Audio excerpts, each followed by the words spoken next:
আজকে রান্না করলাম ইলিশ মাছ দিয়ে মুগের ডাল আর বাঁধাকপি। হ্যালো গাইস, আসসালামু আলাইকুম।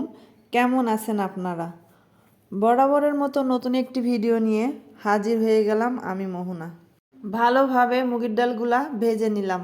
কড়াইতে তেল দিয়ে হলুদ লবণ মাখানো ইলিশ মাছগুলা একে একে দিয়ে দিলাম।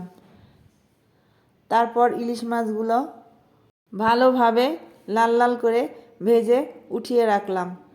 ওই একই কড়াইয়ে পেঁয়াজ কুচি দিয়ে দিলাম রসুন কুচি। পেঁয়াজ রসুন ভালোভাবে ভেজে নিলাম। তারপর একে একে মশলা দিয়ে দিলাম।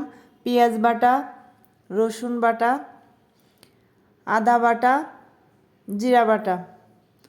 তারপর পেঁয়াজগুলা পুড়ে যাচ্ছিল, এই জন্য দিয়ে দিলাম পানি দিয়ে নাড়াচাড়া করে দিয়ে দিলাম মরিচের গুঁড়া, দিয়ে দিলাম হলুদের গুঁড়া, দিয়ে দিলাম স্বাদ মতো লবণ। তারপর ভালোভাবে মশলাটা কষিয়ে নিলাম। তারপর দিয়ে দিলাম ভেজে ধুয়ে রাখা মুগের ডাল।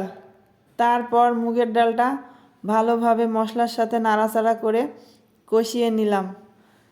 কষানোর পর এই যে ভাজা ভাজা হয়ে গেছে, এর ভেতর দিয়ে দিলাম একটু ঝোলের পানি দেওয়ার পর নাড়াচাড়া দিয়ে দিলাম আবারও রসুন কুচি, পেঁয়াজ কুচি আর কয়েকটা কাঁচামরিচ কুচি।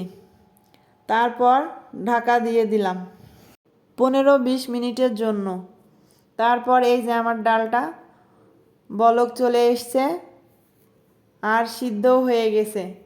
তার ভিতরে দিয়ে দিলাম ধুয়ে রাখা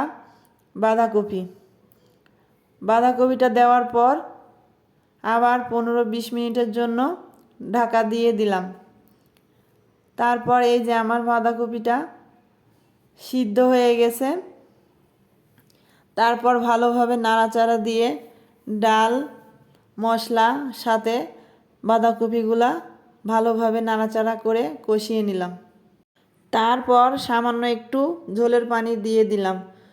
ফুটে আসার পর ভেজে রাখা ইলিশ মাছগুলো দিয়ে দিলাম। তারপরে ভালোভাবে ইলিশ মাছগুলো ঝোলের ভিতর ডুবিয়ে দিলাম। আমার রান্নাটা প্রায় হয়ে এসেছে। ইলিশ মাছ দেওয়ার পর বলক আসলেই আমার রান্নাটা নামিয়ে নিব আর গরম গরম পরিবেশন করব।